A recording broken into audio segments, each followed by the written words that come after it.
जीव द्वारा की जाने वाली प्रत्येक क्रिया ही कर्म है। कर्म करना जीव का प्राकृतिक स्वभाव है। भगवान कृष्ण का कथन है कि कोई भी किसी अवस्था में बिना कर्म किए क्षण मात्र भी ठहर नहीं सकता, कारण कि सभी प्रकृति से उत्पन्न होने वाले गुणों के अधीन हो कर्म करते हैं। श्री कृष्ण ने चौथे श्लोक में कहा कि कर्म न करने से निष्कामता नहीं आती, यदि कर्म छोड़कर संन्यास ग्रहण कर ले तो भी मोक्ष मिलने वाला नहीं, क्योंकि अंतःकरण से विषयों का चिंतन निरंतर चलता रहता है। भगवान श्री कृष्ण कहते हैं कि वे स्वयं भी हर क्षण कार्यरत हैं। वे कहते हैं कि तीनों लोकों में मुझे कोई कर्तव्य नहीं, न कोई वस्तु अलभ्य है, न ही किसी वस्तु को पाने की इच्छा है, फिर भी मैं कर्म करता हूँ। उनका कथन है, जो श्रेष्ठ करते बाकी लोग उनका अनुकरण करते हैं, इसलिए भगवान कर्म करते हैं अन्यों को कर्म करने की प्रेरणा देने के लिए, ताकि लोग अपने धर्मानुसार अपना कर्तव्य करते रहें।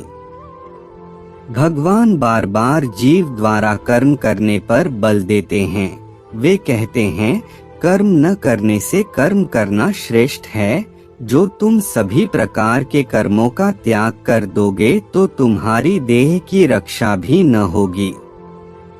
हिंदू दर्शन शास्त्रियों के अनुसार कर्म की भूमिका मनुष्य जीवन में बड़ी महत्वपूर्ण है, क्योंकि मनुष्य कर्मों से जाना जाता है, जन्म से नहीं। कर्म ही मनुष्य की पहचान है। जन्म मृत्यु पुनर्जन्म, सुख दुख, लाभ हानि, मान अपमान, जीव की आयु और योनि का निर्णय सब कर्मों से होता है। यहाँ तक कि भाग्य भी कर्मों से बनता है, और कर्म ही जीव को स्वर्ग नरक में ले जाते हैं। सनातन धर्म में मनुष्य योनि को सभी योनियों में उत्तम योनि माना गया है, क्योंकि केवल मनुष्य ही अपने भले बुरे को ध्यान में रखते हुए विवेक और बुद्धि द्वारा कर्म कर सकता है। मनुष्य के पास इतनी संभावनाएं हैं, यदि वह चाहे तो अपने कर्मों द्वारा परमात्मा से एक हो सकता है। अन्य योनियों में तो जीव केवल कर्म फल भोगता है। फल समाप्त होने पर उसे फिर जन्म लेना पड़ता है। जीव कर्म 4 साधनों द्वारा करता है, विचारों से, शब्दों से, क्रिया से और दूसरों के माध्यम से। इन कर्मों को 3 नामों से जाना गया है, कृपमान, संचित व प्रारब्ध कर्म। रोज अर्जित सभी कर्म क्रियमान कर्म कहलाते हैं। यह कर्म कारण शरीर में जमा होने पर संचित कर्म कहलाते हैं। इनमें से प्रबल कर्मों को प्रारब्ध कर्म कहा गया है, जो सूक्ष्म शरीर द्वारा जीव भोगता है। प्रारब्ध कर्म समाप्त हो जाने पर वह जड़ शरीर को छोड़ देता है। इस स्थिति को मृत्यु कहा गया है। फिर सूक्ष्म शरीर और प्रारब्ध कर्मों के अनुसार नया शरीर धारण करता है, जिसे जन्म कहा गया है, और शेष संचित कर्म उसके साथ जाते हैं।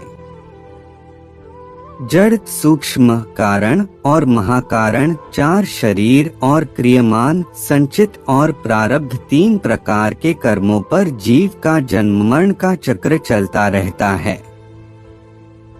जीव मृत्यु के बाद आकाश से मेघ, मेघ से धरती, धरती से अन्न, अन्न से प्राणी, प्राणी से रक्त, वीर्य और जन्म, फिर मृत्यु, इस चक्र में घूमता रहता है। जब तक उसके खाते में संचित कर्म है, वह 84 लाख योनियों में भटकता रहता है। ऐसी स्थिति में जीव क्या करे? इस चक्र से जीव बाहर कैसे निकले? उसके पास 3 विकल्प हैं। वह ऐसे कर्म करे जो उसके खाते में जमा न हो या ऐसे कर्म करे जो उसका अगला जन्म सुखमय बना दे, तथा परमात्मा का जप तप करना ताकि उसे बार बार मनुष्य जन्म मिले।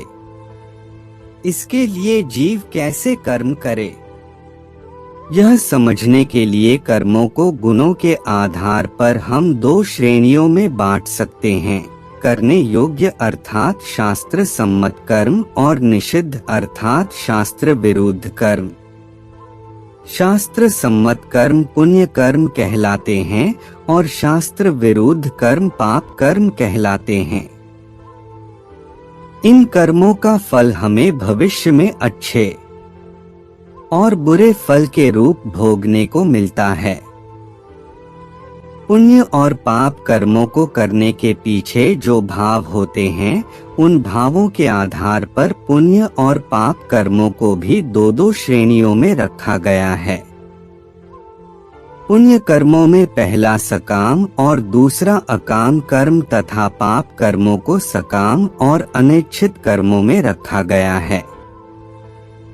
सकाम कर्म किसी कामना के साथ किए कर्म होते हैं और अकाम कर्म कामना रहित किए कर्म। इन कर्मों को करते हुए जीव में यदि कर्तापन का भाव रहता है तो वह कर्म बंधन में बंध जाता है और सकाम कर्मों का फल चखने के लिए वह जन्म मृत्यु के चक्र में फंसता है, क्योंकि उस द्वारा किए गए सारे कर्म उसके खाते में जमा हो जाते हैं, जिन्हें भोगने के लिए उसे बार बार जन्म लेना पड़ता है।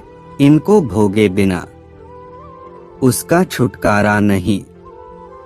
वह किसी भी योनि में क्यों न हो, उसे कर्म फल भोगना ही पड़ता है।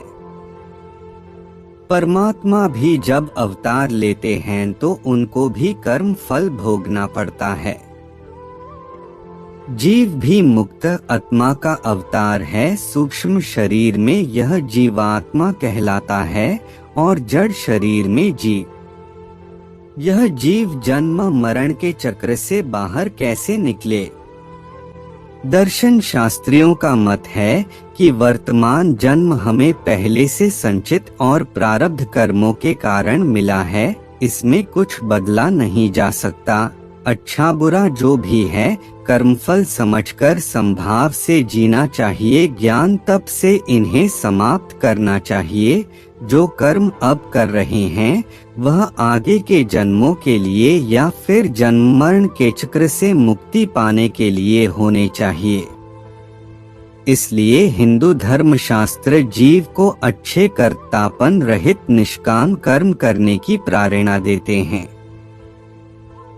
ऐसे कर्म जीव के खाते में जमा नहीं होते, संचित कर्म नहीं बनते।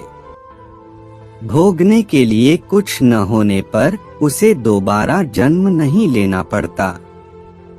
वेदों में भी कहा गया है, अच्छा बोएगा तो अच्छाई काटेगा, बुराई बोएगा तो बुराई काटेगा। भगवान कृष्ण ने भी गीता में बड़े विस्तार से निष्काम और कर्तापन भाव रहित कर्म करने पर बल दिया है। वे कहते हैं, यज्ञ के निमित्त किए गए कर्मों को छोड़ शेष सभी कर्म जीव के बंधन का कारण हैं, क्योंकि यज्ञ अपने लिए नहीं होता, सबके कल्याण के लिए किया जाता है। इसमें आहुतियां भी अन्यों अर्थात देवताओं को दी जाती हैं। इसलिए तुम्हारा हर कर्म यज्ञ के समान निष्काम होना चाहिए, अर्थात प्रत्येक निष्काम कर्म ही यज्ञ है। इस भावना से कर्म करो। भगवान आगे कहते हैं, जो फल की इच्छा छोड़कर नित्य नैमित्तिक कर्मों को निरंतर करते रहते हैं और जो फल की अभिलाषा छोड़कर कर्म करते हैं, उन्हें परमपद प्राप्त होता है। जी अपने को मात्र माध्यम समझकर कर्म करे, परमात्मा को कर्ता माने और सदा कर्तव्य भाव से निष्काम कर्म करे तो वह सुखमय जीवन जीते हुए जन्म मरण के बंधन से मुक्त हो मोक्ष प्राप्त कर सकता है।